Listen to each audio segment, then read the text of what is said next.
Amanhã é o dia D para a ajuda humanitária na Venezuela. Vários países que apoiaram o opositor ao regime chavista, o Juan Guaidó, prometeram enviar neste sábado ao país sul-americano comida, remédios, né, e itens de higiene também. Ontem, o presidente venezuelano Nicolás Maduro ordenou o fechamento total da fronteira terrestre com o Brasil e avalia fazer o mesmo com a fronteira da Colômbia. O vice-presidente brasileiro, general Hamilton Mourão, descartou um confronto direto entre as nações. Segundo ele, os países só se enfrentariam se o chavista atacasse o Brasil. Mas para Mourão, Maduro não é tão louco. Caio, eu vou começar com você para falar sobre esse assunto que está pipocando no noticiário nacional e internacional, inclusive dominando a imprensa aí, né, até à frente de pautas importantes que o Brasil vem implementando aí, para dizer o mínimo, só a relação com a reforma da Previdência aí, né, mas esse assunto, né, na questão geopolítica, na questão política envolvendo Venezuela e esse governo autoritário de Nicolás Maduro, agora com essa, né? Como é que você enxerga aí um movimento que é um déspota, né, esse sujeito? O povo morrendo de fome, o povo sofrendo. O que ele deseja com isso? Eu nem sei qual é a patente dele. Ele é um general? Ele é general, o Nicolás Maduro? Não sei se ele é general. Ele é um ditador, Edgar. Um ditador, não importa qual é a patente dele. Não importa que ele está agindo como um déspota, agindo para o sofrimento do povo venezuelano. Como é que você enxerga aí esse movimento, esse fechamento da fronteira com o Brasil, o impedimento de que chegue ajuda, né, para as pessoas que necessitam, os venezuelanos que necessitam? Isso pode parecer surreal, porque de fato né, mas o Maduro ele vê a ajuda humanitária como uma interferência externa nas políticas venezuelanas, né? Essa é a visão do cara. E a gente vê aquelas cenas chocantes, né, dos venezuelanos no que se chama de trincheiras, atravessando a fronteira para ter acesso a produtos que escassearam na Venezuela. Você falando sobre o despotismo, né, do Nicolás Maduro, me lembrou quando eu estava me informando sobre a situação, né, no nosso vizinho, eu vendo a Band News, pela primeira vez no GC, eu vejo a palavra ditador Maduro, né? A Globo News, a Globo G1 ainda estão usando a expressão presidente Maduro. Eu acho que é sempre mais interessante a gente chamar as coisas pelo que elas são. Sobre um conflito, de fato, não pode haver uma guerra preventiva, teria que ser uma guerra de defesa, como bem colocou o general Mourão, pelo seguinte: 50% da energia do estado de Roraima é produzido na Venezuela. E não só isso, a gente tem uma dependência na região norte em relação à gasolina venezuelana também, né? E aqui tem uma série de interesses geopolíticos, especialmente dos Estados Unidos, que eles desestimulam, por assim dizer, uma intervenção militar. Por quê?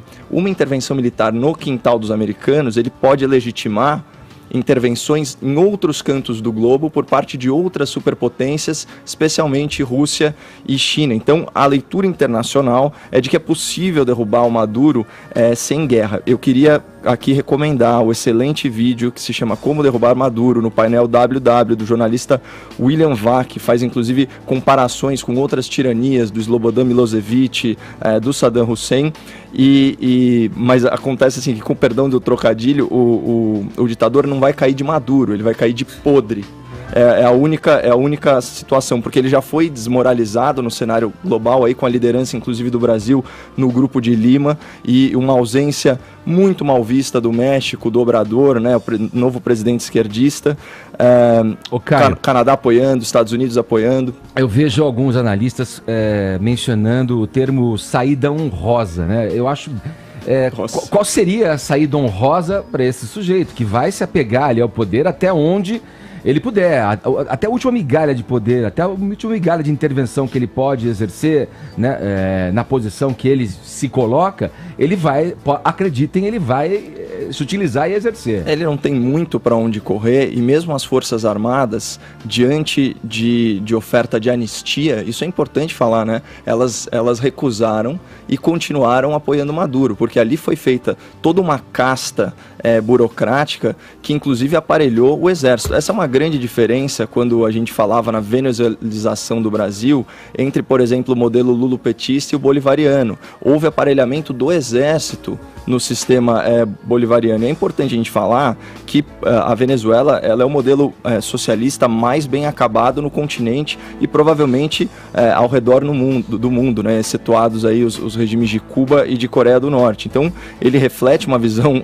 política e econômica de mundo, né? Então, isso é importante, é por isso que você tem, por exemplo, lideranças do PSOL, né, o Partido Socialismo e Liberdade, como Boulos, endossando o Maduro. Tem, lógico, correntes divergentes como a Luciana Genro, PCdoB da Manuela Dávila também, Partido Comunista do Brasil endossa, alas do PT, como é o caso da Gleisi Hoffmann, endossa o Maduro também.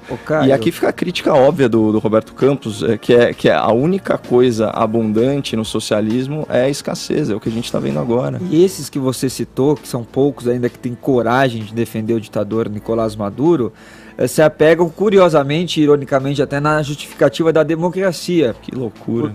Pelo Maduro ter sido eleito pelo voto popular. Mas acho que eles se esquecem como foi feita a eleição. A eleição foi fraudada. Foi fraudada. O Maduro coagiu os seus adversários. Alguns deles foram presos, outros não puderam se candidatar. Teve um baixíssimo quórum popular nas eleições. Uma coisa também que impressiona ainda, isso é o que mais me choca. A gente está falando de um país rico em petróleo, né, sentado em poços de petróleo. O intervencionismo estatal, Edgar, ele conseguiu fazer a proeza de em poucos anos fazer a produção cair. Então a gente não está falando de preços internacionais, a gente está falando de técnica de extração de petróleo, né? E esse fechamento de fronteiras, eu acho que era realmente o último passo em relação a cerceamento de liberdades, né? Agora a gente está falando do direito de ir e vir. A gente sempre falou que a Venezuela estava exportando refugiados, né? 5 mil por dia, 3 milhões espalhados pelo mundo, agora nem isso. Né? Então, realmente você tem uma população aí cativa e que sequer pode receber a ajuda dos outros países. Né? E segundo ele, a decisão é para, digamos, prevenir, né? E para depois não precisar lamentar. E o que ele não enxerga é a situação para lá de lamentar. O William Vac, ele usa uma expressão muito legal, que é a asfixia diplomática, né? Então, só que ele mesmo crava o diagnóstico. Sim. Como não há o interesse americano de uma atitude tão beligerante e bélica, o que a gente tem que fazer, infelizmente, é esperar uma reação popular na Venezuela. O Edgar, eu achei engraçado o comentário do nosso companheiro Augusto Nunes no Jornal da Manhã, dizendo: pena que a Gleisi ficou do lado de cá.